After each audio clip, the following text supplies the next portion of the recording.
And if money is our number one stressor globally, which it is, then the majority of our willpower, the majority of our capacity to kind of create change comes from just trying to preserve our purchasing power, try to get by. And it just leaves such little capacity to look inwards and figure out, like, what is it that actually motivates me as an individual? Who am I and where do I want to be able to show up in life? What is it that I really, really value? We have a very disconnected society where people are kind of losing themselves when we should be more connected than ever. And so there's this book that I read a while back. It's called The Body Keeps the Score by a guy called Bessel van der Kolk. And this quote stood out to me. It says, if an organism is stuck in survival mode, its energies are focused on fighting off unseen enemies, which leaves no room for nurture, care, and love. For us humans, it means that as long as the mind is defending itself against invisible assaults, our closest bonds are threatened, along with our ability to imagine, play, plan, learn, and pay attention to other people's needs. So for me, it goes back to this idea that we all have needs, whether that is career aspirations, that again, it's not about the monetary side of the career. It's about, am I creating value in society? Am I creating a product or a service that feels like I'm giving back? Because all of us want to feel like we're creating value. It's talking about our passions. Like, what is it that really motivates me? Like art, creative pursuits, sports, these ways to be able to express ourselves, or connections, being able to really direct time and energy towards our relationships, our romantic relationships, our friendships, our parental bonds, our kids. And I think that in a society where these unseen enemies are essentially just a monetary system where we're fighting to survive, it makes it very hard for us to be able to dive into those areas.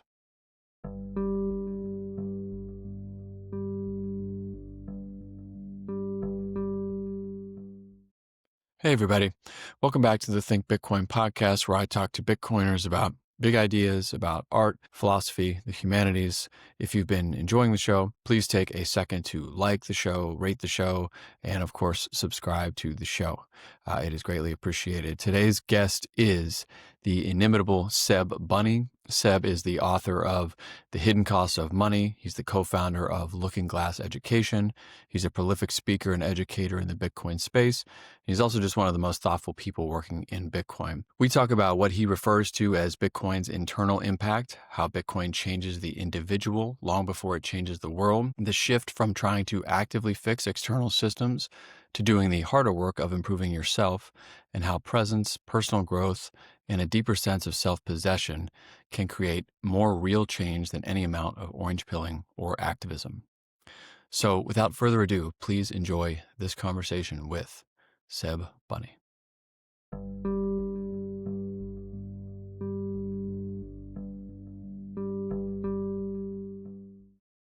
All right, we are live, everybody. Welcome back to the Think Bitcoin podcast. Today's guest is Seb Bunney. Seb, welcome to the show. It's great to have you.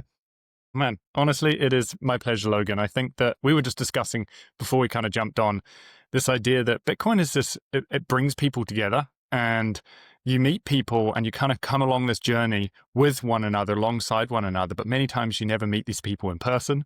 And so this is the first time Logan and I are chatting, but I think our DMs go back nearly 4 years, and we've been kind of chatting on and off over those 4 years. And so there's just something really unique about kind of being along this journey, seeing this space evolve.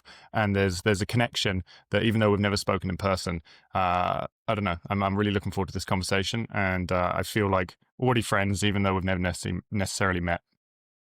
Yeah, the feeling is definitely mutual, Seb. And like we were saying before we got on, I've been following you in the interim. Last 4 years, it's been a busy 4 years for you. You've written a book, The Hidden Cost of Money, which I would recommend everybody go check out if you haven't already. It's been a very successful book. You've done a lot of speaking, and you're kind of a polymath, I would say. And I think that's why I find your thinking so, compelling and interesting. And I've been listening to you on some recent podcasts talk about some topics that I'm very interested in, and I feel like our minds were melding, and I find myself nodding my head as you're saying things, and sort of thinking out loud. So before we get started here, Seb, into kind of what I really want to talk about, just give some folks some background on you, just, what you've been up to the last 4 years, where you are now, kind of what you're doing in the space. Totally. And, maybe I'll give a slightly different background to the one that I usually give, which is like I usually talk about how I was a mountain bike instructor. And from that, I recognized that I was struggling with the amount of money I was earning. And so I started to look to alternate monetary streams, other income sources to be able to kind of pursue the things I'm passionate about. And so I went into the world of finance and the world of real estate. And from that, eventually realized, this world isn't necessarily what it seems. And that ultimately led me to Bitcoin. And I talk about this on other podcasts, but I think that you talk about this idea of kind of polymath. And so I want to kind of take it in that direction. And I don't speak about this too much, but I dropped out of school when I was kind of 14 years old. Like I despised school. I didn't really feel like I fit in. I didn't really feel that I was that smart. I kind of struggled in school.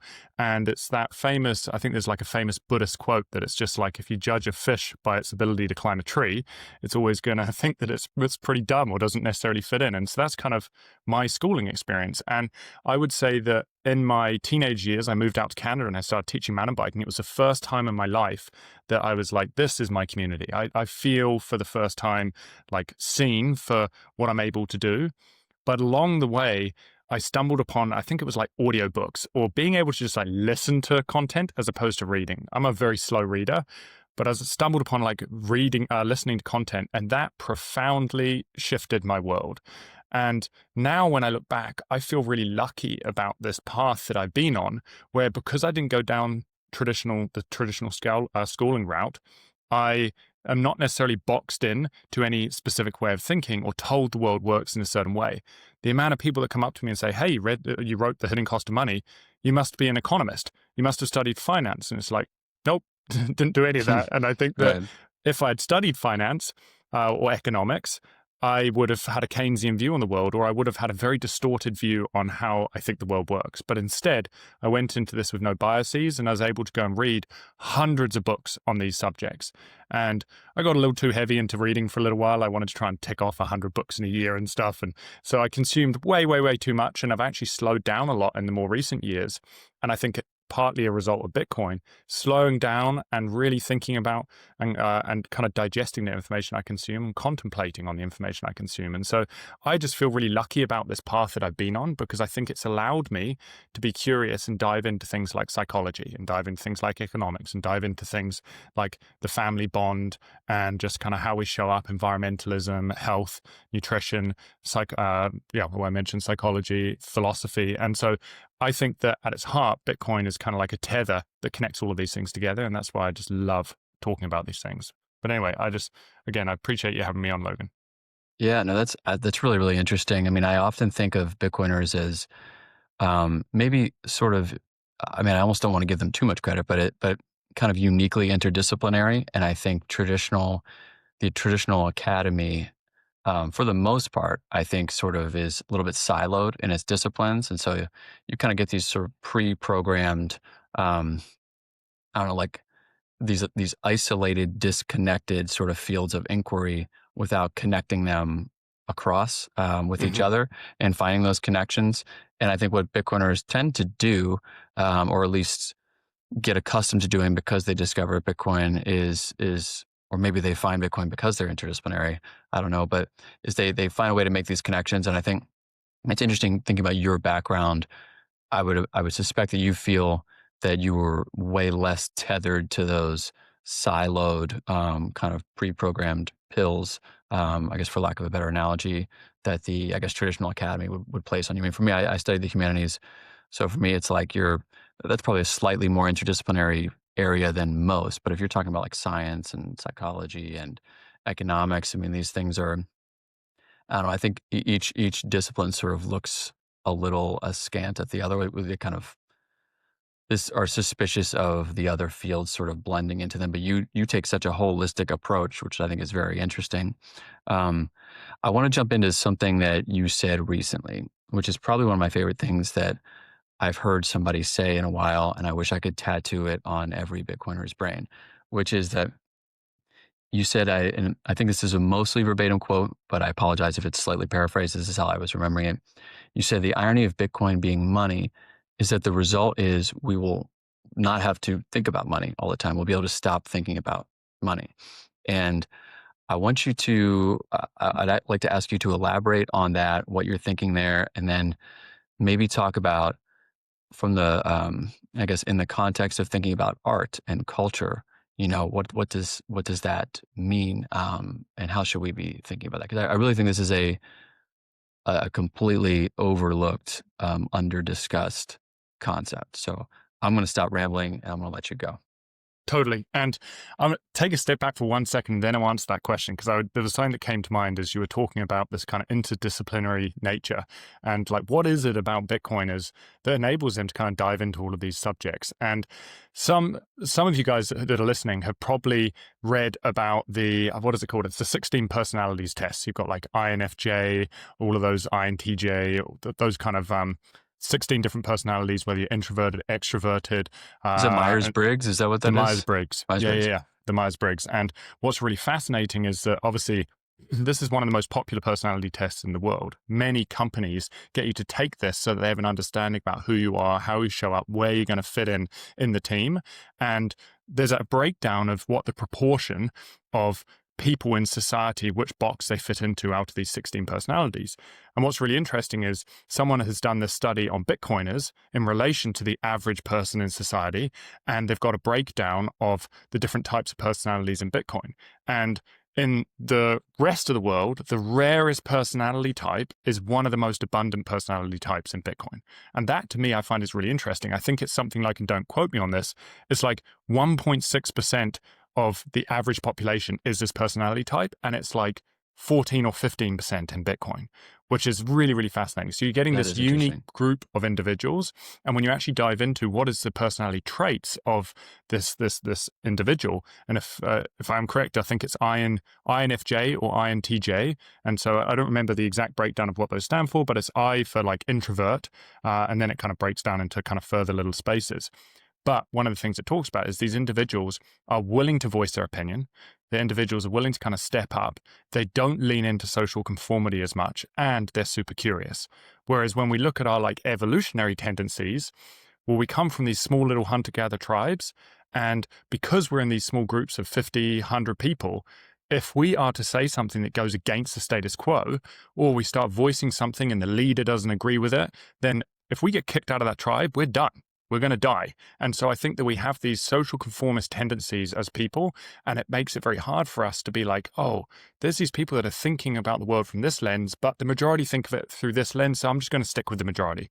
And so that's where I think Bitcoiners are really unique, because I think they fit largely a certain personality type that's willing to go against the herd and look for truth as opposed to conformity. And that I find is really, really fascinating. But in regards to your question, I would say that the quote, you had it like almost like you got it perfect. And I would say that the world we live in today, because money is breaking down and our cost of living is rising and putting food on the table is rising, and it's becoming harder to be able to support our family, to be able to support our kids. What I've found is that for the average individual, they're increasingly hyperfixated on money because they don't know what does the future look like. There's so much uncertainty. And so they work more. They try and take on a second job. They try to figure out, how do I get a pay raise? And then all of that money they're earning, well, now they've got to figure out, okay, I've got savings in the bank account, but they're eroding. So now I've got to figure out, how am I going to invest this money? I've got to figure out the stock market. I've got to figure out real estate. I've got to figure out all of these things to do with money. And so money is just ticking over in our minds all the time in a world where money is decaying. It's just like a melting ice cube, trying to figure out, how do I continually keep this ice cube cool so that it doesn't melt faster and faster and faster. And I would say that in Bitcoin, it's the inverse, where it's like, because you have confidence in your monetary system and you have confidence this thing is going to preserve purchasing power, what it does is it allows you to take that mind share that would be focused on trying to preserve the purchasing power and instead focus it towards all of these other things, whether that is focusing on connection, whether that is focusing on the family, whether that is focusing on directing your energy towards your career, which is actually creating value in areas that aren't monetary, or whether that's just focusing your energy towards your passions, things that really motivate you and how you show up as an individual. And I think that that's just something that increasingly we're losing in society, where we're just hyper fixated on this survival. And a lot of this survival is a result of broken money.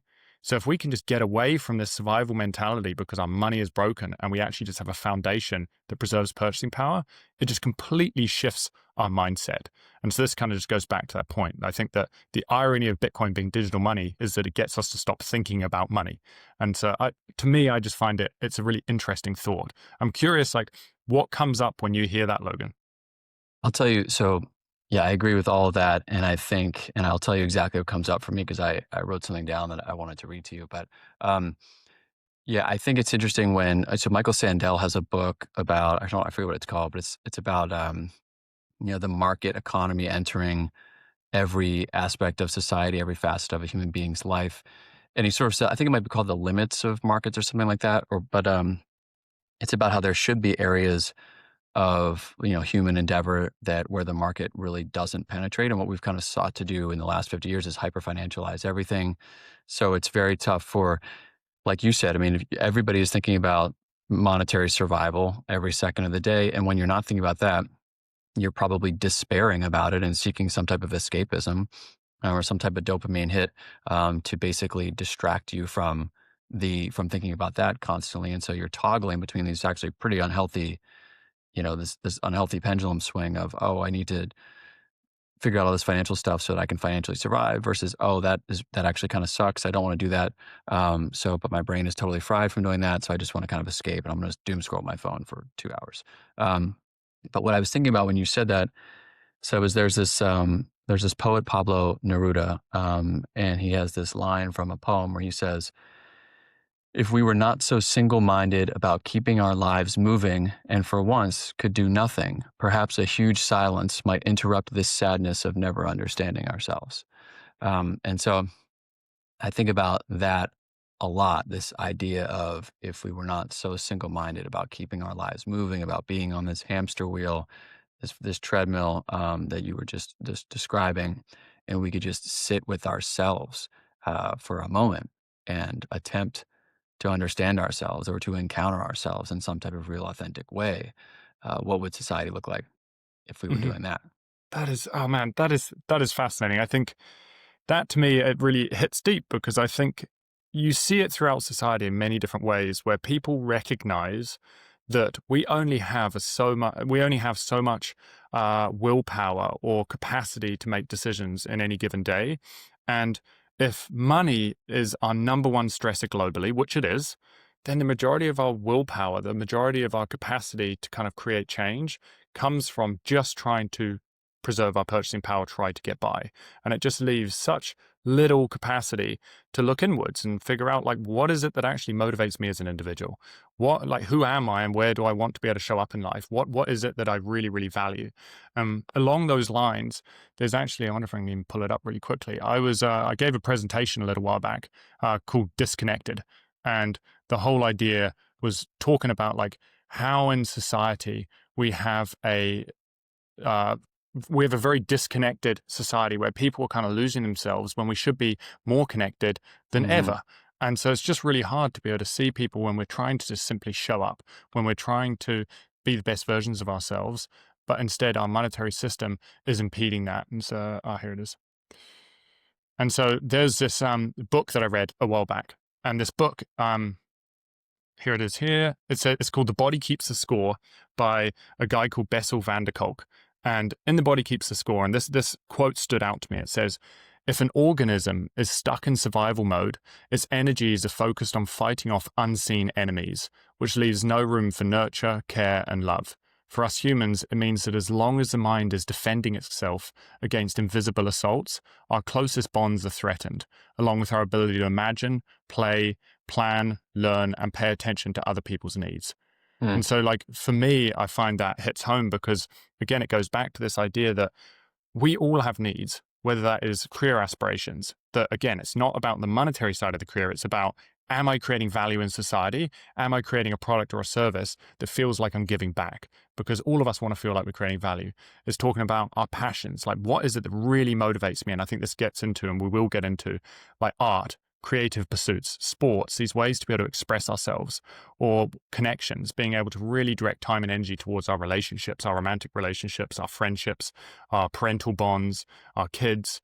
And I think that in a society where these unseen enemies are essentially just a monetary system where we're fighting to survive, it makes it very hard for us to be able to dive into those areas. 100%. Yeah, that's a great quote. And it made me think of, yeah, like the effect, I guess, on our imaginations, as in our creativity, when, like you said, your mind is kind of in survival mode, defending itself against all of these assaults all the time. Is I think a lot about how creators and audience alike have both had their bandwidth and their capacity to kind of either create art, which is kind of like a gift. I think most artists would describe the creative process as kind of like a gift process. They're receiving something, they're channeling something, and it's working through them. And then there's so many accounts of writers and visual artists and filmmakers say, oh, I don't know how this came to me. It just came to me. I was just open to it, and it came to me, and I captured it at the time, and then I expressed it. And audiences, I think, receive art as well as an emanation of the creator's gift, and there has to be some gift component to that. That's a kind of a concept I talk about all the time. But I think when your mind is in that survival mode that you just described, it's you that capacity just gets completely wiped out. And I think what society loses when that happens is, and I don't think people are good at quantifying this, but I would argue that I think, and this is some of my, I guess, frustrations with like quote unquote Bitcoin art, is that I think one of the purposes of art is actually to try to articulate the ineffable about being human. I mean, T.S. Eliot has this great quote about poetry being a raid on the inarticulable. It's actually a raid on the inarticulate, but I think it's supposed to say inarticulable. That's how I like to think about it. Which is just every time you write a poem, if you're doing it well, it's a raid on something that's on so fundamental that it's impossible to say, and you're attempting to say it. And I think society benefits when we have artists who are making those types of quests, because it's a better way to, we're better equipped to understand ourselves, which I think is good, obviously. And I think it's an enormously underappreciated net societal loss when we are not creating an environment where creators can do that and then the audience can receive it. I don't know if you would agree with that or not. No, I love that. I absolutely love that. And I think that what comes to mind as you say that is I read a study a little while back, and the study talks about how if you put people in a Faraday cage, and for people that aren't familiar with what a Faraday cage is, like imagine if you have a box and you copper line that whole box, no EMFs, so electrical magnetic frequencies, can come into that box. Wi-Fi can't come in. There's no signals coming in. So it's a very like noise-free environment. And if you go and say meditate inside that box, what they've found is people's ESP, extrasensory perception, is amplified immensely, like tenfold. And so I think that as humans, we've got these senses, the five senses, the sight, smell, touch, and such, that these are very dominant senses that give us a lot of information, and they dominate these other senses that sometimes I think that in society, sometimes we think they're a little woo-woo, where is this information coming from? But because we've got this very stimulating environment that dominates our core senses, many times we can't hear the subtleties that are coming from these other ESP, extrasensory perceptions. And I say this because you mentioned a point around like, where does information come from? Well, there's a guy like Carl Jung, a really famous psychologist in the kind of the turn of the century. And what he talks about is how we've got like the conscious, the unconscious, and then the collective unconscious. And many times when we have stuff coming through us, we say it's a download. It doesn't feel like it's information from me. People say that we're channeling the collective unconscious. It's information stored in kind of the collective psyche of society, and we're kind of sharing information back and forth. And many artists have picked up on this. I think it's like Einstein and Picasso, I believe, in some of their writings, they talk about how a lot of their inspiration comes as they're waking. And so what they'll do is they'll take naps on the couch and they'll hold a set of keys above a little metal tray. And so as they fall asleep, they drop the keys on the metal tray that wakes them back up into this state. And all of a sudden, they have this flood of information come through them. And for me personally, I've noticed this many times throughout my life. And there's a few things you can do. The first one I find is when I go to bed, if I've got a question that I need an answer to, I will think about that question as the last thing I do before I go to sleep. And so what you're doing is you're almost like putting it out into the collective unconscious, looking for information. And many times I've woken up in the morning and I've had the answer to that question. But for the hidden cost of money, I would say that it doesn't feel like my book. It feels like something that I channeled. And I've spoken about this once or twice on a couple podcasts. But again, like I feel immensely grateful at the expense of my dog, because my dog had a gut issue at the time when I was writing the book, and she needed to go to the bathroom every 2 hours. And she did this for like 2 weeks. She was just like diarrhea, had to run outside in the middle of the night. And so at night for about a 2-week period, I'd be waking up every 2 hours and having to let her outside. And every time I woke up, I was like, oh my God, this needs to be chapter 1. And these are the key points of chapter 1. And then I wake up again 2 hours later. Oh, this is chapter 2, and this needs to be the key points of chapter 2. And so between the hours of like midnight and 5 a.m. across a 2-week period, I wrote 90% of my book. And so it took about 2 weeks to get the very first draft. And then it took a year to fill in all of the extra information, add in stories, add in my own personal experience to these things.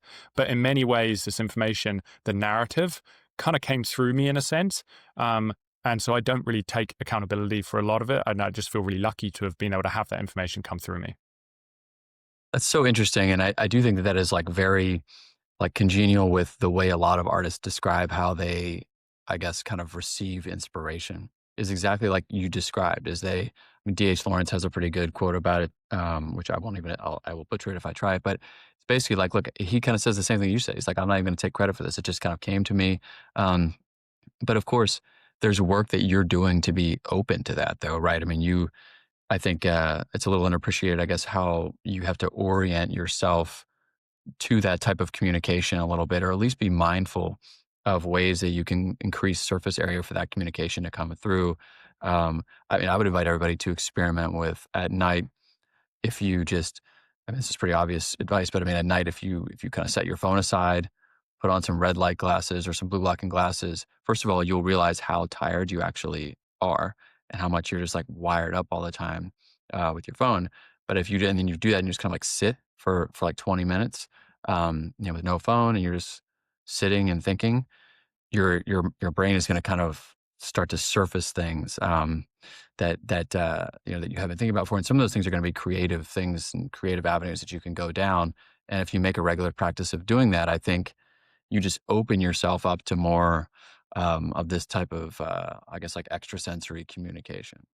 Absolutely. And that's a really, really good point. And it kind of is in line with something that I read years ago, and it really stood out to me, which is we're living in an increasingly technological age where we've got so many things competing for our attention. And so it's very easy for us to, when we're sat at a train station, when we're sat at a bus stop, when we're just kind of like wandering through the forest, when we're basically just going about our day in these moments that could be kind of space inducing where we can kind of drop in. Instead, it's very easy for us to just reach into the pocket, grab the cell phone out, and just go and browse Twitter, go and browse Instagram, go and put on a podcast, when in reality, inspiration strikes in boredom. It is when we're able to just sit with ourselves and contemplate and our mind starts ticking over. Or when we're, say, sat at a bus stop and we see someone doing a behavior and we're like, I wonder if you could do it this way. Or I wonder if you could do it this way. Or I wonder if I was to kind of paint this scene, but add this detail in. And so I think that a lot of inspiration strikes when we allow our mind the space to kind of breathe.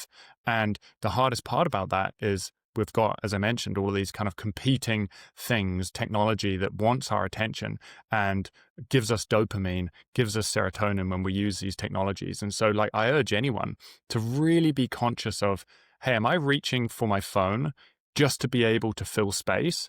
Or can I actually just sit here in silence?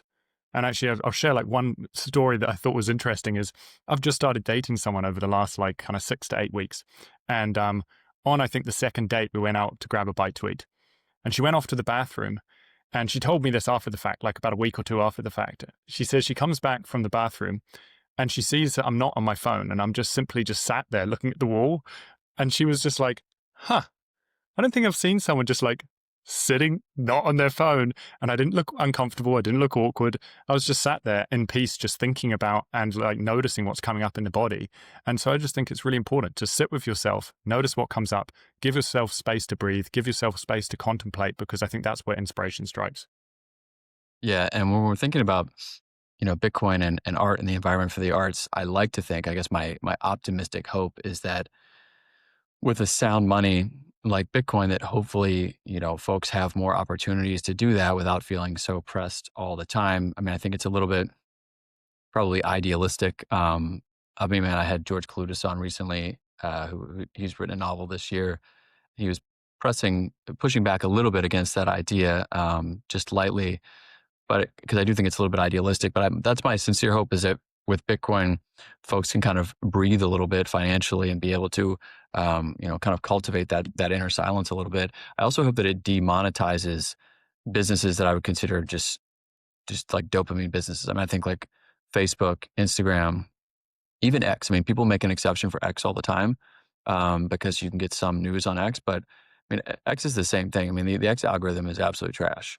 Hmm. And so unless you heavily curate it or self-regulate your relationship with it, because, you can have an extremely unhealthy relationship with it, even if the information that you're getting is useful. Um, but I think most people have this sneaking suspicion in the back of their minds, or this idea in the back of their minds, that they're going to use social media in some way to monetize themselves, and it's all kind of related to the financial stress. Where a lot of people, I think, will hold on to an Instagram account of a few thousand followers, or they'll be, I guess the word is, kind of pleb slopping on X, trying to drum up engagement so they can get followers, so that they can, monetize in some type of way. And that's in the back of their mind, when I think there's a trade-off to that. And I think I would love for some of that to be de-incentivized and demonetized, such that people were, I think there's more benefit to that person who's like desperately trying to drum up engagement for something. And, they're they have this rubric in their brain every morning, like, oh, I'm going to check this box. I'm going to respond to 10 people on Twitter, 10 influencers, and I'm going to retweet this and have a big, it's some of that. I think it was probably easier to do like 3 years ago or 2 years ago. I think it's much harder to do now. And it's not that I'm saying there's no value to that. I think there are certain people who, you're putting out a lot of useful signal on X, and that's great, and you should be doing that. But I think we're kind of oversaturated there, where everybody thinks that they're about to do that, and so they wake up and do it. And I think there's probably more value in most people's lives to just taking that time and maybe directing that energy elsewhere. Um, Maybe that's just me. And maybe as a podcaster now, I should be thinking about that differently. Um, but that's how I think about that. It's as you're saying that, I think what's really fascinating is, and I've been thinking more and more about this lately, this idea that when it comes to Bitcoin, because Bitcoin in an ideal world kind of gives you more capacity, you have more capacity to contemplate and spend time looking inwards and trying to figure out like who you are and how you want to show up. And given that Bitcoin is also appreciating, people end up in an obviously a hopeful world, reaching their monetary goals a lot sooner than they thought they ever would. And that then gives them the capacity to lean into whatever's come up when they've been in contemplation. And so what I've found really fascinating about Bitcoin and the kind of the space digitally is that people that have been in it for 2 or 3 cycles tend to have reached their financial goals, and then they disappear because they actually realize, to the point, that social media is not fulfilling their needs. It's not meeting them on a deeper level. It's not actually building those deeper connections. Instead, it's kind of meeting these kind of insecurities, and it's kind of putting this facade about what the world looks like up in front of you. And so we're constantly looking at this stuff, we're comparing, we're getting a lot of propaganda, we're getting a lot of like information that is impacting our nervous system and kind of creating a lot of like this heightened nervous system and a lot of stress, but it's almost addictive. And so I think that what's really interesting is these individuals, when you've been in Bitcoin long enough, after a few cycles, you drop off.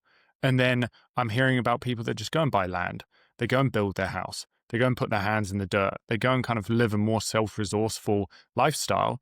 So what you end up getting in the Bitcoin space is, who are the people that are front-facing? Who are the people that are sharing their voice? Well, it tends to be people that have been in the space less than a couple cycles. So you're getting Totally true. people that they haven't necessarily dropped in and recognized who are they and how do they want to show up. So you've got this weird dynamic where Bitcoin is this tool that allows you to stop thinking about money, but everyone who is front-facing is still thinking about money. So it gives this skewed dynamic. And I think that that's increasingly happening. And what I've noticed this cycle, and I'm curious to hear your thoughts, what I've noticed this cycle in relation to the last cycle is the last cycle I felt like a lot more people were writing about philosophy. A lot more people were writing about the intersection of money and psychology and relationships and all of this stuff. And they wanted to communicate about these deeper, maybe more ethereal topics. And this cycle, it seems like we're hyper fixated on the financialization of Bitcoin, which is the antithesis of what I think a lot of people come into Bitcoin for. And I would argue that's just because of we're only seeing the voices or largely seeing the voices of people that are new to the space. Yeah, I think that's an interesting observation. I would agree with it. What I would say for me, I mean, I 100% agree that it's the newer voices who tend to be the loudest because they're kind of in that obsession phase where they just want to talk about it all the time. And I think it's fair to say that both you, Seb, and I are not like pejorative. We're not telling people don't be obsessed with Bitcoin. Definitely do that. I think for me, certainly a lot of like financialization of Bitcoin talk, the treasury companies and all that. Some of which I think is like conceptually interesting. I think it's like a necessary part to Bitcoin winning is that's of course going to happen. But I do think it's a less interesting, to me, it's way more interesting than stuff that we're talking about now. I also think the newer audience to me tends to be younger, a lot of Gen Z folks now. And I don't know, I want to be careful how I talk about Gen Z. But it's there's a lot of, I think, confusion on the kind of cultural philosophical side. A lot of, I guess, folks are still treating Bitcoin the newer folks are treating Bitcoin like a subculture still, where, we're kind of confusing collectible with art. We're confusing like a niche subcultural thing with like a capital C cultural thing. And for me, what I'm interested in is kind of moving Bitcoin from subculture to, okay, how do we think about big cultural stuff? How do we, I try to, think about like the Enlightenment or like the Renaissance or something like that. How do we create some of those folks were not like sitting around talking about like coins all day. They were talking about big philosophical ideas, big governmental experiments and stuff like that. And we were having, discussions in the salons of Paris and stuff like that. We weren't talking about like, frogs and Guy Fawkes masks like nonstop. We were drawing pictures that attempted to aspire to some kind of, like approaching of the divine. And we were thinking about beauty with a capital B, stuff like that. We were writing poetry and philosophy. I think right now, the newer crop of Bitcoiners, the younger ones, I think it's just because they're all none of these people were alive before the internet. No disrespect to them, but I think that's kind of the culture that they inherited. They have inherited the most fiat. They've mainlined the fiatist of fiat culture from birth, and so I think that's where they're kind of coming into the space, kind of amped up about. And so there's this whole, Bitcoin art craze, I guess, where a lot of newer folks are very into this idea of Bitcoin art. Whereas for me, I push back against that all the time, and people are confused. They're like, I thought you love art. I'm like, I do. I don't think that what you're talking about it's a little bit different. It's just, to me, art is kind of a different thing. That's a collectible that you're talking about. And it doesn't mean it's bad. It doesn't mean it's bad. I love collectibles. I have all these magazines right here behind me. I love that stuff. But I wouldn't consider like a Black Flag poster from 1985 as that doesn't compare to like an El Greco painting to me. I love Black Flag so much that I have a tattoo of Black Flag. It means a lot to me. But that's a collectible, and so I guess that's a long way of saying that. Yeah, I think definitely a different crop of folks. I do think we're kind of straying away from the philosophical, from the deep philosophical stuff, which is why I always appreciate hearing from you, Seb. That's why I think your podcast appearances are great. Blog is great. I think we need more of that. It's what I'm trying to do here with this show too, is to have folks on who I know are going to talk deeply about that stuff. But I do think we're getting away from it. Oh, honestly, I could not agree more. And I think that what we have seen, and especially when you read history, and I know Seyfedin talks a little bit about this in his books, I talk about it in The Hidden Cost of Money, where if we go back 100, 150 years or more, I think it was a much slower way of life. And so people would plan and create things, whether it was architecturally, whether it was art. They would sometimes spend years, even a lifetime, building something because they saw the bigger picture of what they were building in relation to humanity and kind of giving something back. And I think that as money is broken down, it has shortened that time horizon to the point where we are now just like, man, how do I create something as quick as possible? And we see it in the art we're creating. We see it in the architecture and the buildings we're creating. We even see it in just the information we're consuming. People have gone from, you know what? Okay, I'm going to read a 1,000-page book because I want to understand this subject, to I don't have time to read a 1,000-page book, so I'm just going to read this long-form blog post. Okay, I don't have time to read the long-form blog post. I'm just going to read a long-form tweet. Oh, I don't have time to read a long-form tweet. I want the short-form tweet. I don't have time for the short-form tweet. I want a meme that conveys the message as quickly as possible. But in doing so, they've lost so much of the message. So much of that message is gone. And so I think that what's really important, and I wonder, I'm curious to hear your take on it. I wonder what it is about much of the art which is being put out there today, what makes it different? And I would argue that a lot of individuals are putting out art not because they're trying to convey a sense of, as you're talking about this kind of, how do I put words to these experiences, our experiences of kind of moving through this journey of life, how do I put words to these things? But instead, how do I make money? How do I monetize a craze that is happening right now? How do I kind of like convey what is going on through a meme? I think that, there's people are sometimes approaching art from different perspectives than I think we have done throughout history. Yeah, I think that's extremely well said. And to your first point, I think it's really sad that we're probably entering an era, the coming decades, where we're already there. I think where you can be an English major in the United States, at least, without having read a single Shakespeare play. We're entering an era where nobody is going to have read a Tolstoy novel, a Dostoevsky novel, like we're a Faulkner novel. I think we're very, very close. If you were to poll Gen Z, not that I want to pick on Gen Z all the time because it's the same thing for millennials, but of which I am one. But it's, if you were to poll the younger generation, how many of you have like read a work of literary fiction that was longer than 300 pages? I would venture to guess that the percentage of folks who have is probably sub 5%. Even amongst like very college educated folks. Or if you said, hey, when was the last like philosophy book that you read? When was the last deep dive you did into a humanities text where, there wasn't some like financial incentive to read it? I mean, people read these self-development books all the time, and some of them are quite good.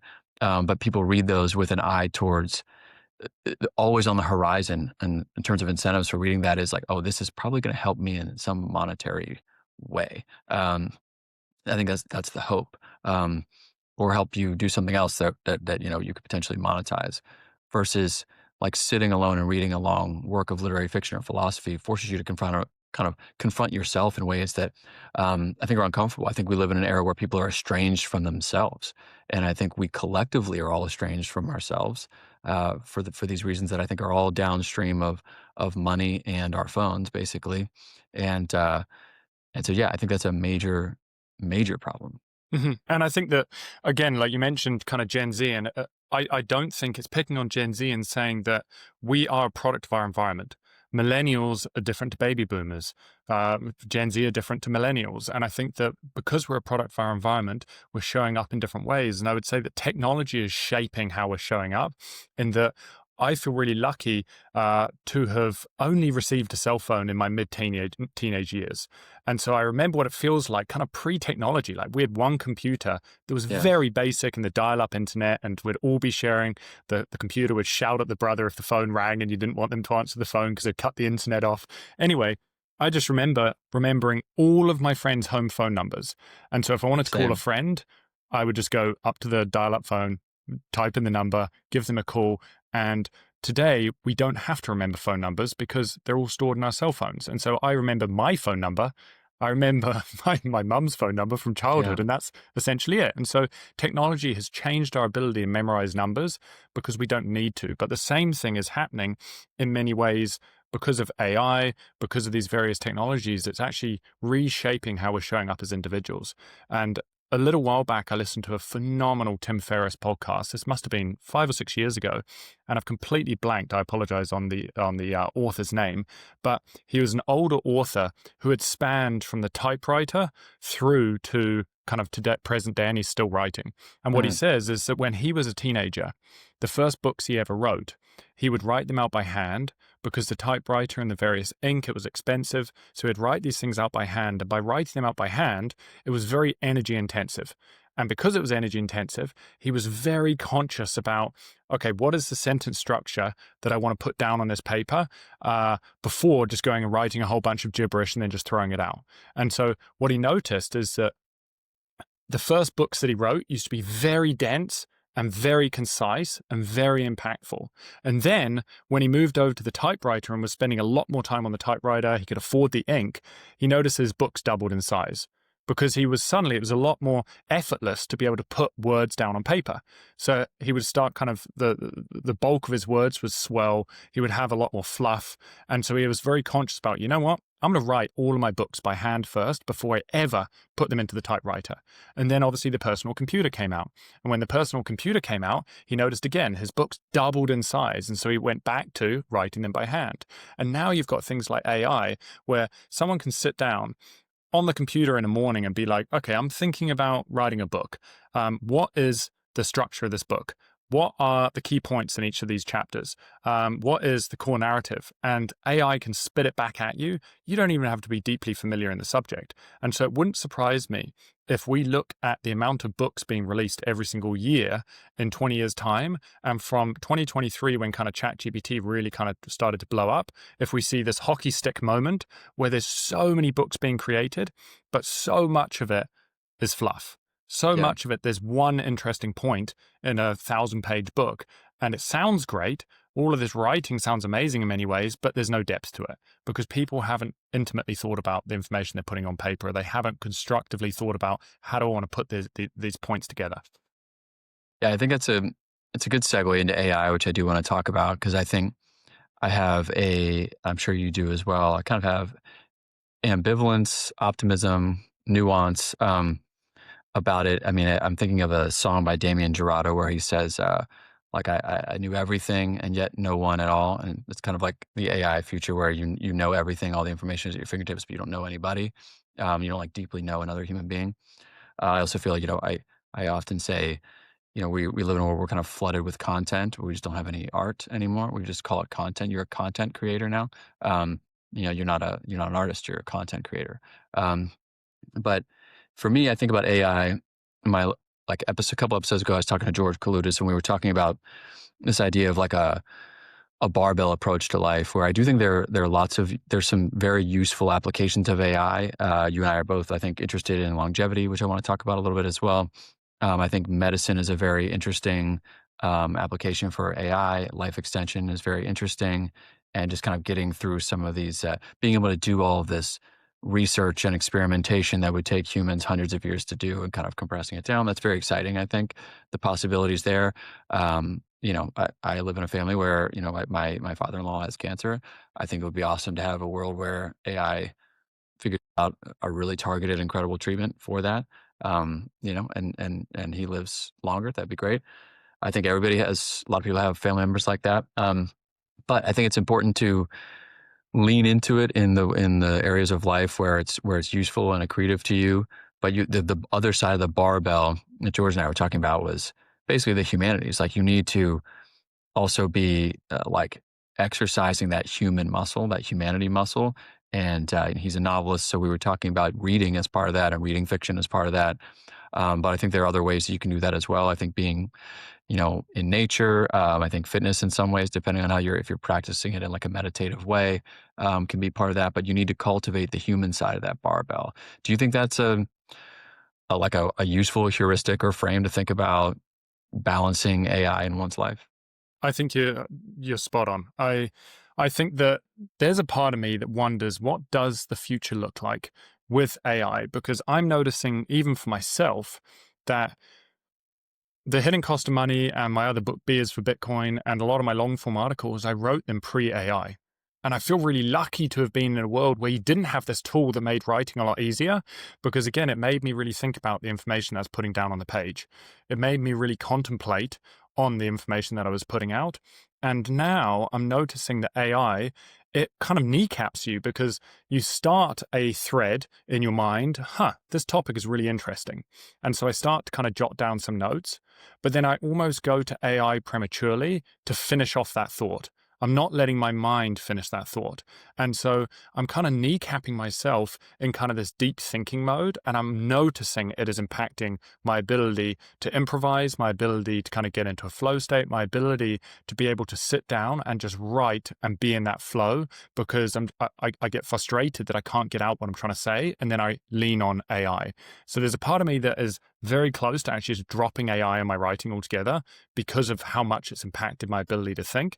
And I can't even imagine being a kid growing up in the school system today and never having experienced pre-AI, and now relying on AI for everything. This is interesting. Can you please put this into an amazing article? Cool. There's the result. And so there's no deep thinking. It's kind of shortcutting that deep thinking mode. On top of that, I also start to wonder, and this is kind of around this idea that the world we live in today, if we think about where does innovation come from, where does wisdom come from? And it comes from the fringe. It comes from, I've been taught by 50, 60 teachers throughout my early years in school that all had a different perspective on the world. And I pieced together these interesting points at which each of them have said. And I've come up with this idea that actually I want to go and look into this.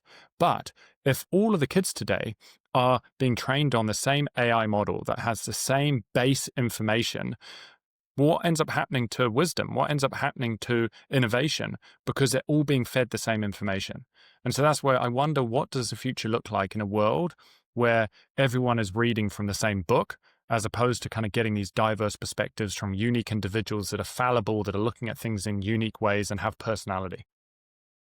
Yeah, I totally agree. I think with respect to innovation in art, one of the things I think we're going to lose with AI, as we get inundated with AI, I guess art, I'll call it, sort of AI slop, is AI can do an imitation of any writer or any painter, but it can't sort of out of sort of ex nihilo, like out of the nothing, create something that was kind of an innovation or a breakthrough artistically. Like, I guess an example would be, I don't think that like AI would have just out of nothing created Impressionism, or it wouldn't be able to write Ulysses without some some pre-existing Ulysses to train itself on. It wouldn't be able to reproduce a John Coltrane solo or something like that. Without having a model on which to base it. So it can emulate everything. I'm just not sure it can innovate the way that human artists have been able to do, have been able to experiment with different media, different formal approaches and flourishes, and exploring different thematic things in different formal ways. So I worry about us losing some of that and just getting this kind of forever eternal mainstream.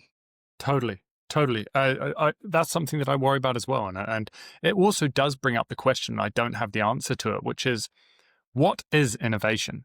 And where does inspiration come from? Like you think about it that, well, inspiration comes from the information we've consumed and connecting dots between kind of these disparate points. But then you could say that AI, if you ask it a question, it's writing new information and presenting it in a way that hasn't been plagiarized. So you could still say that it is connecting dots between disparate subjects and giving a new way of saying something. So I think it does bring up kind of a bit of a question, like, what is innovation? What Yeah. is like inspiration? And I don't necessarily have an answer to that, but I sense on, and maybe this is just a bit of a, how should I say it? Maybe this is a bit of a, I'm a speciesist. I believe in in humans. I believe in the soul. I think that there's an energy behind human work. And I see it with my ex-partner is a phenomenal graphic designer.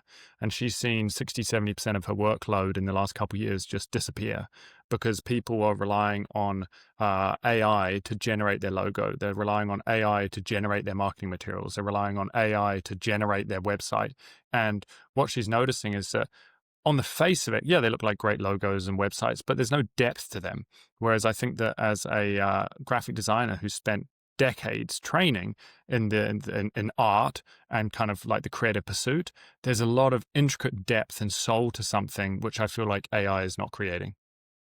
Yeah, I think that's true, and that's why I think that it's important. And again, one of the reasons why I think it's why I want to have this show is that I think if you have a generation of people who are not used to, I guess, engaging with art created by humans in a deep way, they kind of lose the taste for it, and they lose. Like you and I both existed before the internet, so I think we're a little bit different, but I think it's really, really important. It sounds like snobby to say, but I think it's important to kind of cultivate taste and to care about that and to care about engaging with like human works of art and culture. I think the humanities are not dead at all. At least they shouldn't. I think if and when the humanities are dead, I think, culture is kind of dead. Hmm. And I think at that point we move into this world where everybody's standard has been set by AI, and we don't people. There are no longer people who identify that human energy, who can see that human energy that you're describing behind a work created by a human being. Um, so, at the risk of sounding, I guess, like precious about it, I do think that that's why I think it's important for people to do the work, to try to read some books, to try to engage with some art made by humans. It matters. People make fun of me a lot for being like, "Oh, you just talk about Shakespeare all the time," and you can read a lot of different things that aren't Shakespeare that are very, very good by other human beings. But I do that. I mean, I read Shakespeare for a reason. I mean, I think it exercises a part of my brain and humanity that I find useful and that I don't want to lose, and that I know I'm at an increasing risk of losing based on the environment that we are moving into. That's yeah. No, I'm in full support, and I think that there's another aspect. There's a question that kind of comes to mind, which is what is it about kind of the human creation in relation to the AI creation, and that kind of makes it unique. And in my mind, the answer is in the fallibility of humans. I think that what we have seen with, if you ever watch I think there's a documentary called AlphaGo, and it talks about how like the board game Go, which is one of the oldest Chinese board games, is one of the most complex games in terms of the actual rules are very, very simple. There's only a couple of things you can do, but the amount of potential moves from that first move, supposedly there's more atoms or there's more moves than atoms in the universe. And well, it took a long time for them to be able to build an AI kind of bot that would be able to play better than the best Go players in the world. But I think it was back in 2014, they were able to do that. They created a bot that outperformed the best players in the world. But what ended up happening? People didn't go and start watching bots play bots. They went back to watching people play people. And it's like, I'm sure when we get robots that can play soccer way better than any soccer player out there, we're still going to go watch the people as opposed to the Mm. robots play. And so it makes you wonder, like, what is it about this that makes us kind of drawn to it? And I think it's the fallibility of humans.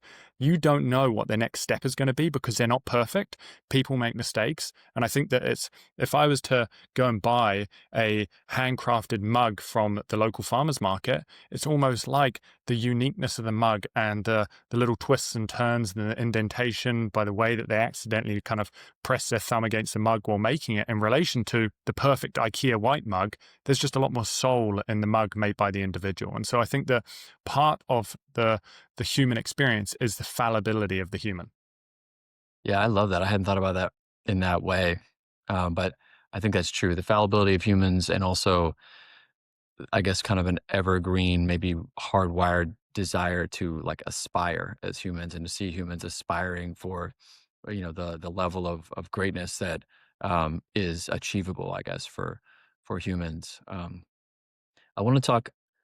I guess we're not even really shifting gears here. We're just kind of riffing, but I want to talk about longevity specifically a little bit here on a philosophical note.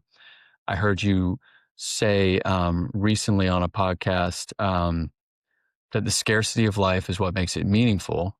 And I think when you're thinking about longevity and the possibilities that may, exist for us down the road because of AI and medical breakthroughs, do you think that that scarcity simultaneously provides meaning, but also, I guess, on the other side of that coin is it also creates despair and despair of death, and a lot of human existence is a little bit um, of this negotiation of death or with death. And how do you think? that longevity, if we're able to make some breakthroughs in longevity, what do you think the spiritual repercussions of that are?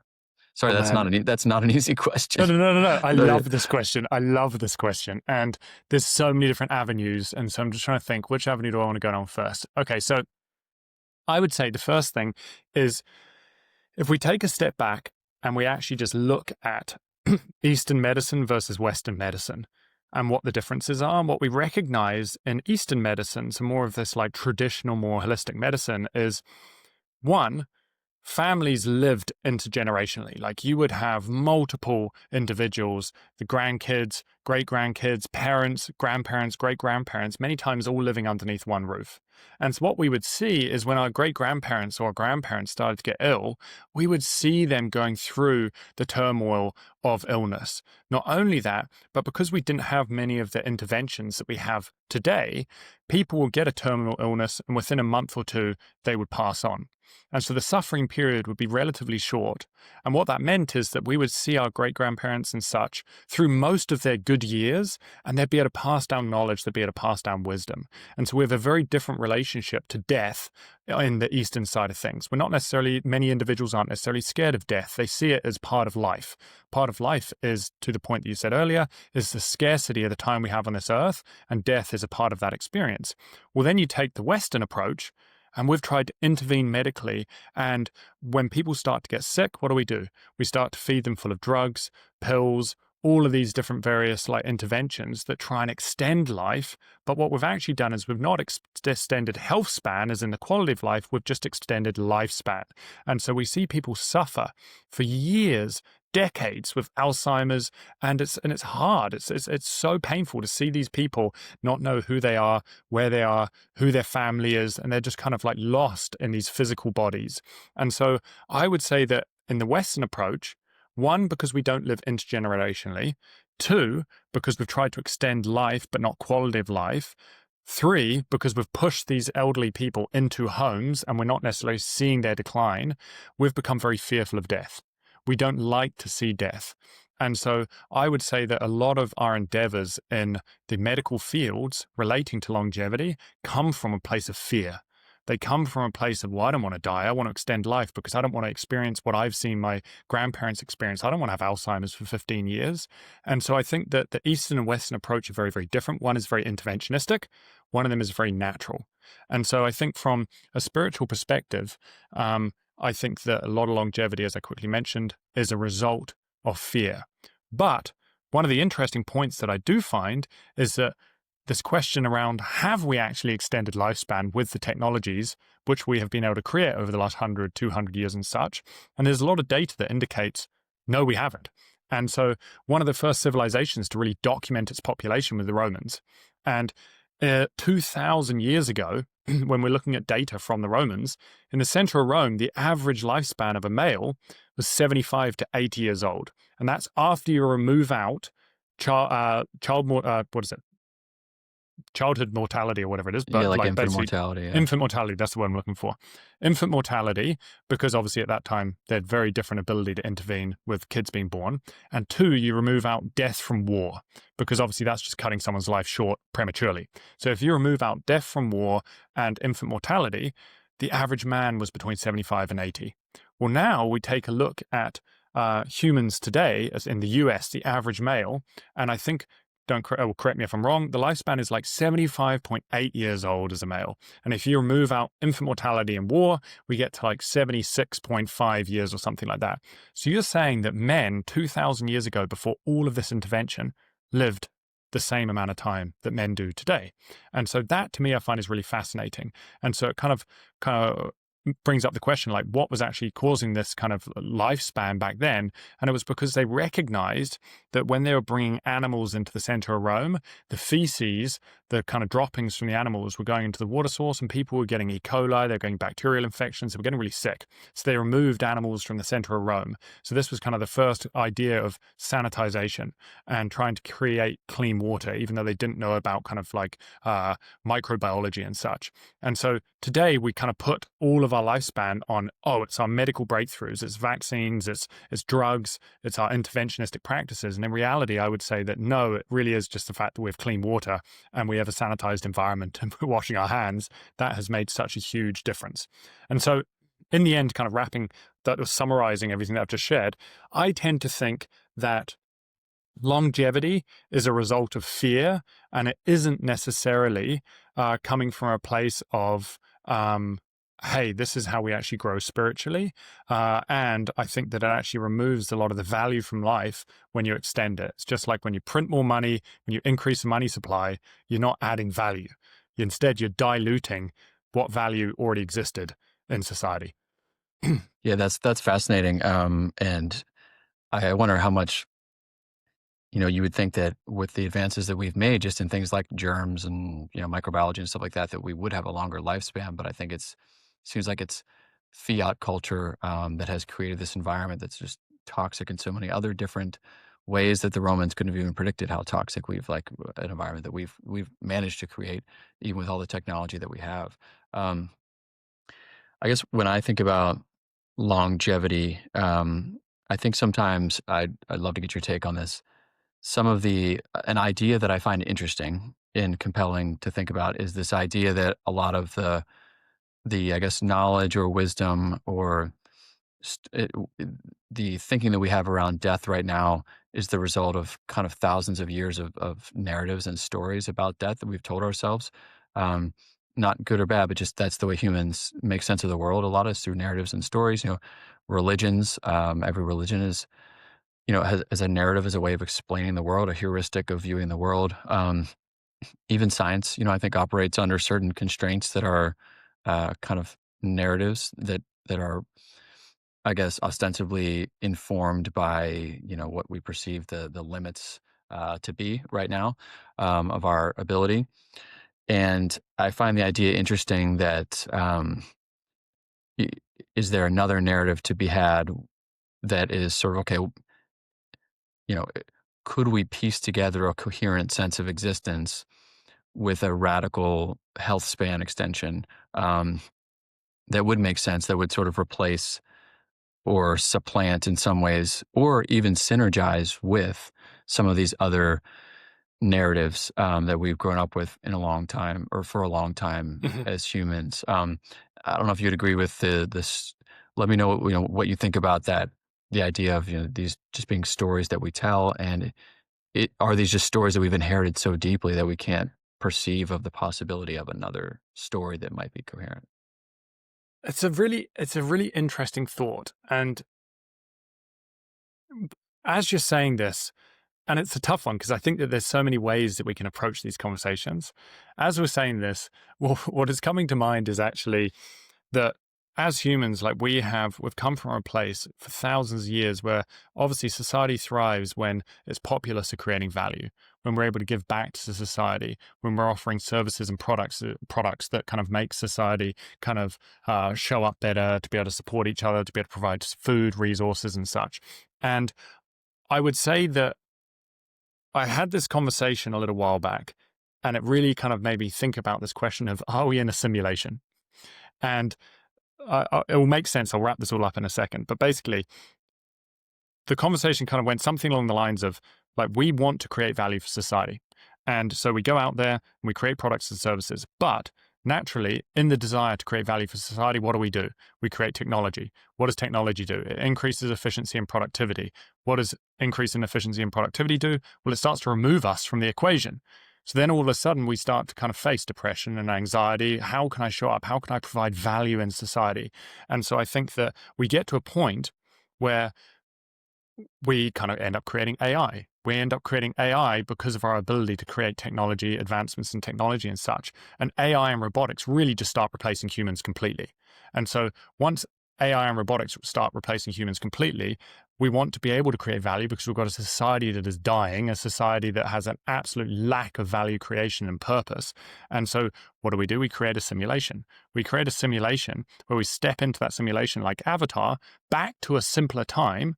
And now we're back in the civilization where we're able to create value once again. It's a much simpler life. But then naturally, we're in this simpler civilization. and we start to create technology again. And so you start to wonder, like, are we in a simulation inside of a simulation inside of a simulation? Like, how many times, like, was AI created or was AI rediscovered? Was it rediscovered because we're 5 layers deep into the simulation because we keep wanting to create value? We've got this drive as humans to create value, and we keep creating technology that replaces us. And so I would say that it's a kind of a tangent to this idea that we can extend lifespan. We can extend to 150, 200. And let's just say we could also increase health span at the same time. So we were actually living in a capable body. We had a capable mind. It wasn't like we had 50 years of Alzheimer's.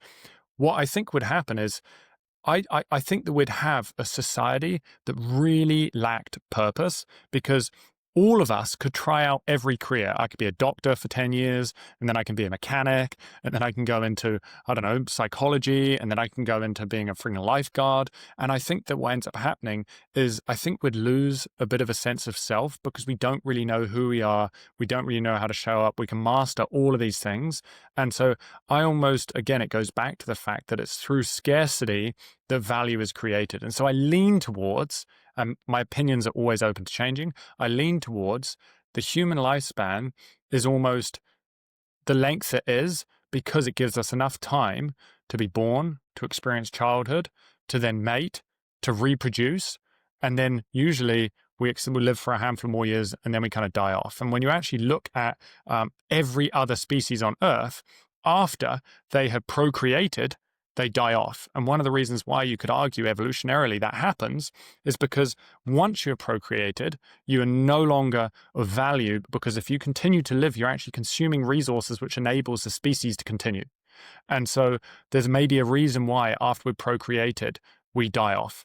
You could say that maybe it's because we're passing down knowledge. And I would argue that that's awesome, and that's what's allowed humans to survive. But there's also, we are consuming resources that can enable humanity to survive.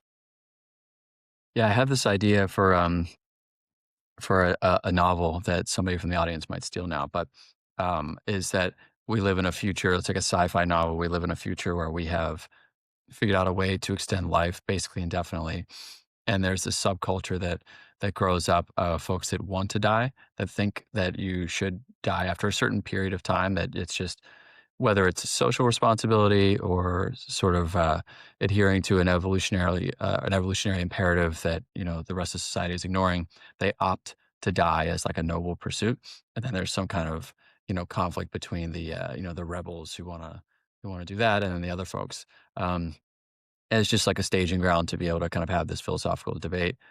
Um, and I want to say something to you that I don't publicly talk about all the time, because when I do post about it on Twitter, people just kind of troll me pretty hard. But so I will go on record and say I think that somebody like Michael Saylor and somebody like Brian Johnson, the longevity guy, are actually quite similar, and I think they both sound insane in short form. But if you were to listen to either of them talk for like a 3-hour clip, there's a lot of really interesting, compelling ideas.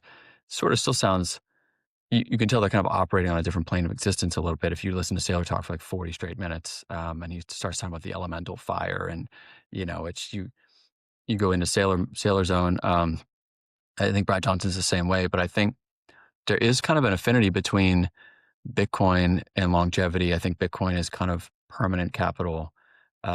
It's a money that does not degrade over time. It's the opposite. It's a money that kind of resists entropy, I guess, in a little bit, unlike fiat, which is kind of always degrading. In the same way, the human body is kind of always degrading and sort of moving towards entropy. And if you were to take a Brian Johnson approach and try to optimize, I mean, it's an extreme approach, but if you were to take some version of that and optimize for your health span, for the preservation, I guess, of your body against entropy until we reach some type of escape velocity, certainly it makes sense for, if you're doing that, you should be saving in Bitcoin, obviously. And it's kind of a leap into the future philosophically. But I think what Brian Johnson would say is, in the same way that Rene Descartes, when he was writing the Meditations, he said the famous, cogito ergo sum, I think, therefore I am. He was looking for, what's the baseline thing that I can say for sure about my existence? to prove that I exist? What is the fundamental thing that is incontrovertible, that is unimpeachable that I can say? And that thing is, I think, therefore I am. I think what Brian Johnson would say is, I can do a similar Cartesian exercise where I say the fundamental thing that I know is true, that is not just a competing narrative in my head, or some infused with politics or identity or some other sort of externally absorbed thing, is I know that I don't want to die today. That I can say for sure, that today I don't want to die today. And then, each day, presumably you also feel the same way. Tomorrow I'm sure I'll wake up and I won't want to die. And so I'm not actively thinking about immortality, in the sense that I'm not like pursuing that explicitly, or this is what I think that he would say. But he's saying each day I don't want to die. And so I'm going to live each day in that way, because that's the fundamental truth. Everything else, I don't trust anything else. Mm-hmm. And because our world is so mediated by kind of nefarious, and we live in such a toxic environment in a lot of ways, that maybe that's the only thing that I can rely on.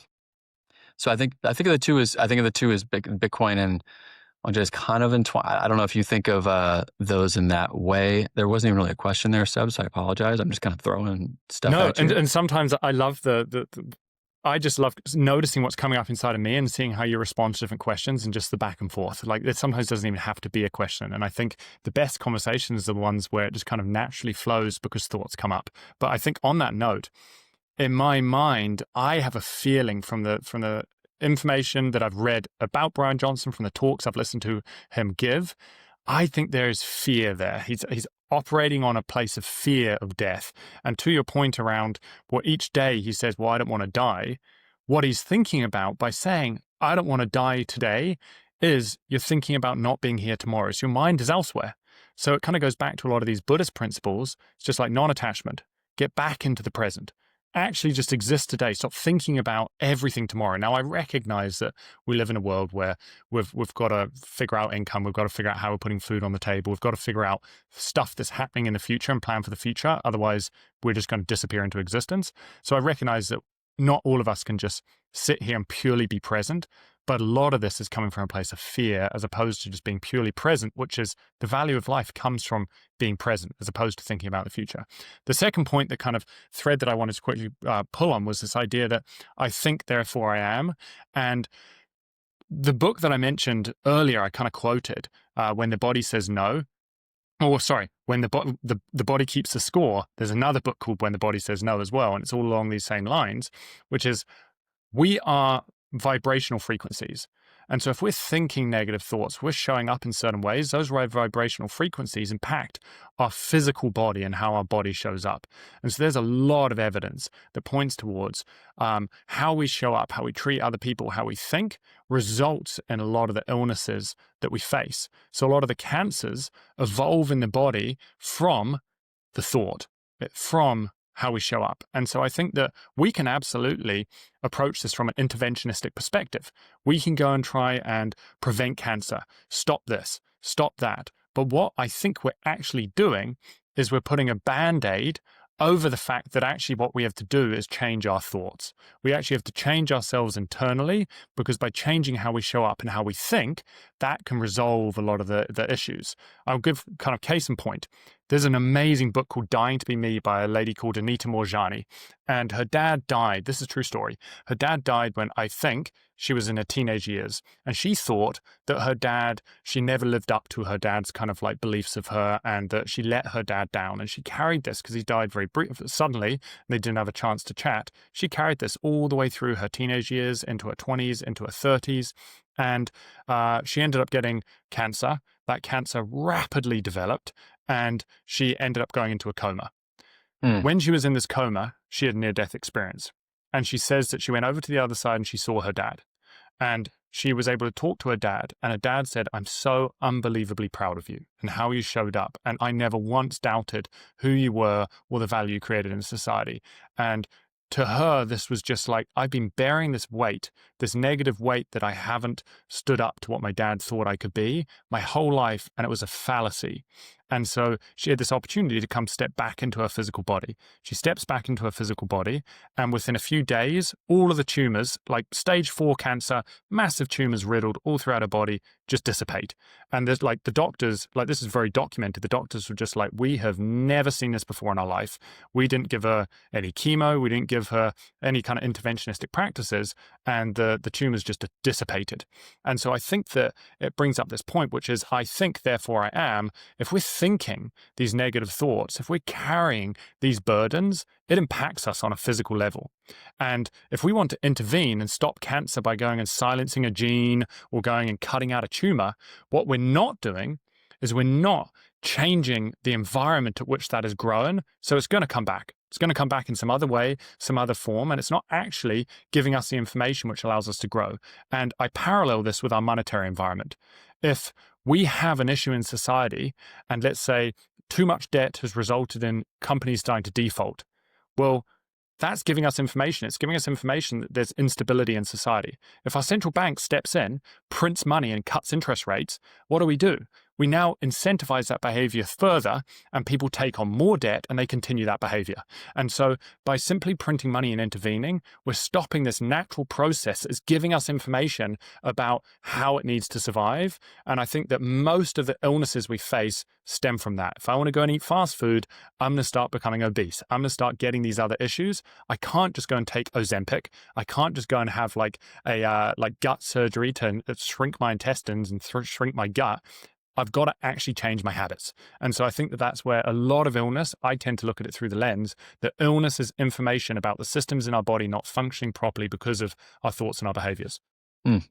Interesting. Yeah. I mean, I think that point about presence is a good point. I think it's a good pushback on a lot of longevity discourse as well.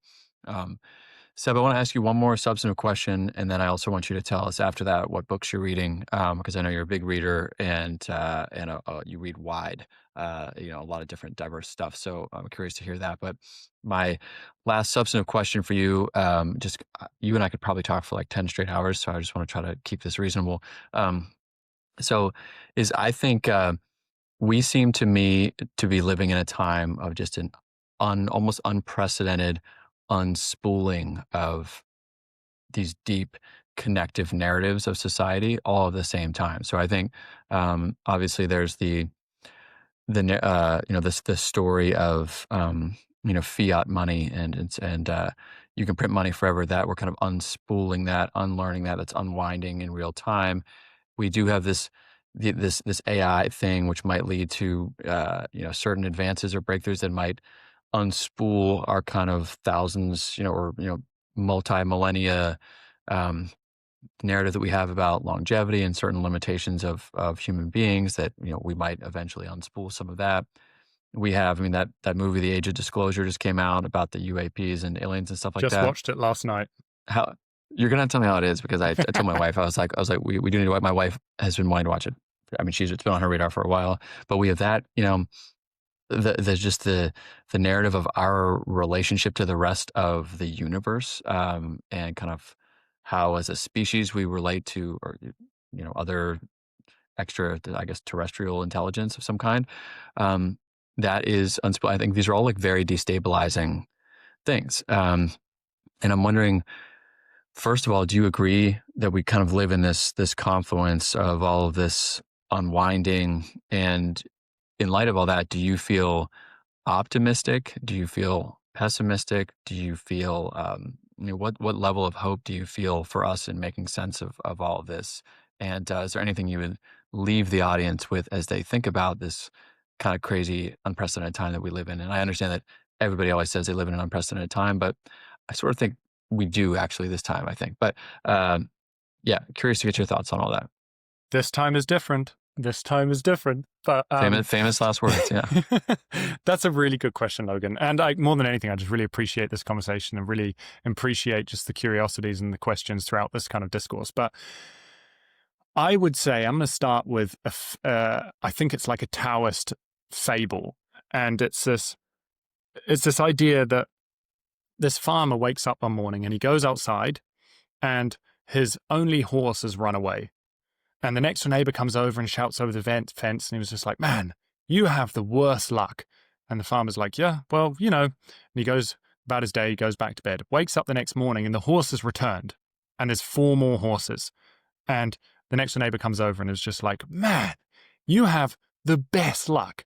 And he was just like, oh, well, goes about his day, goes back to bed. Wakes up the next morning, his son has gone outside to try and ride one of these wild horses and has fallen off and broken his arm.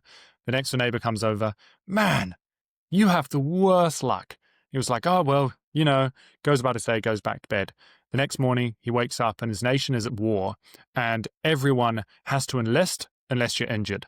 And so his son didn't have to go to war. And so the idea behind it is that we are the ones that apply the labels of positive and negative to any situation.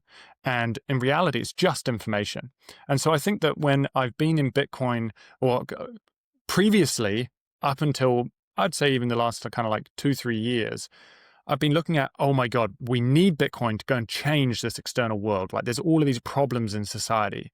And in reality, I think that what will happen is going to happen. And I've actually stepped back a lot from trying to think about what the world should be and how it changes all this external stuff and how the world is broken. And instead looking at it, it's just information. And actually what I think is so amazing about Bitcoin is it's changing me internally and how I'm thinking about the world and being more present and just showing up as an individual. And this difference between active change versus passive change, actively going out there and having to preach, orange pill anyone I can, to passive change, which is I'm just going to work on myself. And I'm noticing the more I work on myself, the more that energy reverberates outwards and creates change, usually more profoundly than I could have ever expected through active change. And so I think in a roundabout way to kind of answer your question, I would say that sometimes in today's world, there is so much going on. There's so much information being thrown at us. And we like to think of the world as black and white. Like we create these narratives. We want to try and articulate why this is all happening. And increasingly, I'm trying to just like redirect my energy towards what I can control, focusing on the self and focusing on how I show up.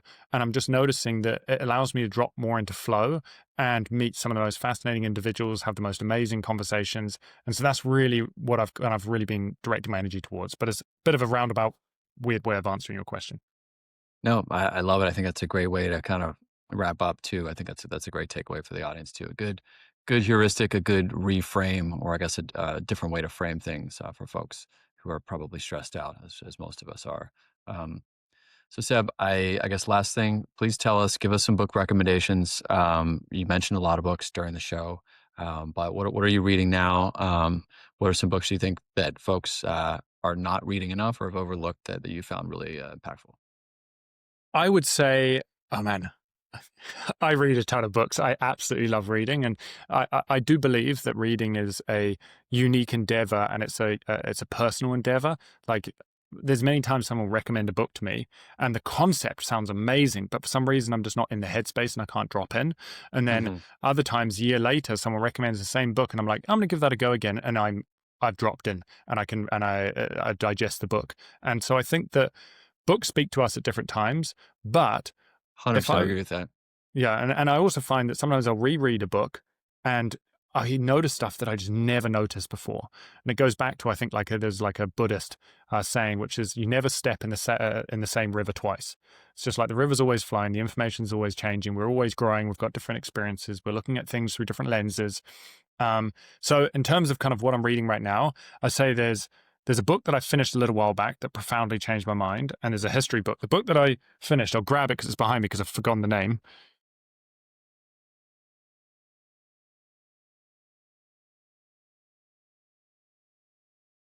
So the book that I finished this book, The Inside Out Revolution, and I never expected this to be, someone recommended it to me and it says the only thing you need to know to change your life forever. And I'm not a big fan of hyperbole. I'm not a fan of just like these sayings. It's just like, this will change your mindset.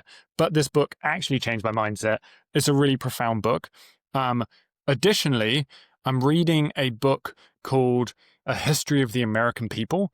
And it's a bit of a chunker. It's like 1,000+ pages, I think. Wow, okay. And I wouldn't necessarily say that from about halfway onwards, it gets a little bland.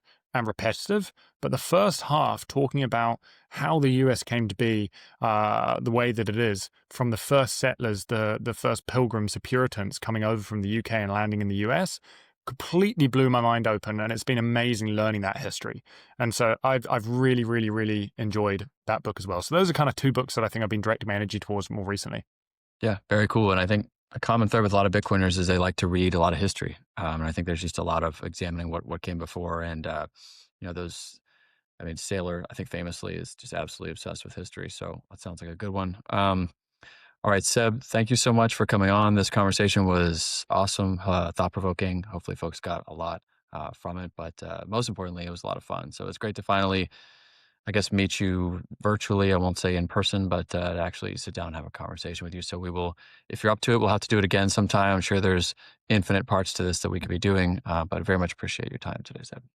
Oh, man, honestly, Logan, ever since we kind of first interacted, I'm very, and I don't want this to sound like woo-woo, I'm very conscious of just people's energy. And ever since even just interacting through direct messenger, I've just noticed just how you show up, and I just really appreciate just the wisdom you share, and just how you interact with people, and just the humility, and just even just the depth of knowledge. And so I just feel really honored to be able to jump on and record, and I would jump on anytime and record. I really, really enjoyed this conversation. But I'd say if people want to kind of follow me, feel free to just jump on. I have a website, sebbunny.com, Bunny, Bunney. You can find me on Twitter at Seb Bunney, and my book is The Hidden Cost of Money. And I never want money to be a barrier to learning. So if you can't afford the book, just reach out to me and I'll send you the ebook for free. But again, I just really appreciate you having me on, Logan. I very much appreciate the kind words, Seb. Yeah, folks, go get the book. The book is good. He's also got an amazing. Is your blog still on the Substack? It is or is that your website now? It's just on the website, and Just so it's your called website, the Chi of Self-Sovereignty. Yeah. And it Yeah. used to be, like I think this was a bit more kind of along the lines of the discussion we've been having, a bit more of a fiat mindset, where I was like, okay, I'm going to put out something every single week, Mhm. and I'm going to try and build a follower base, this do.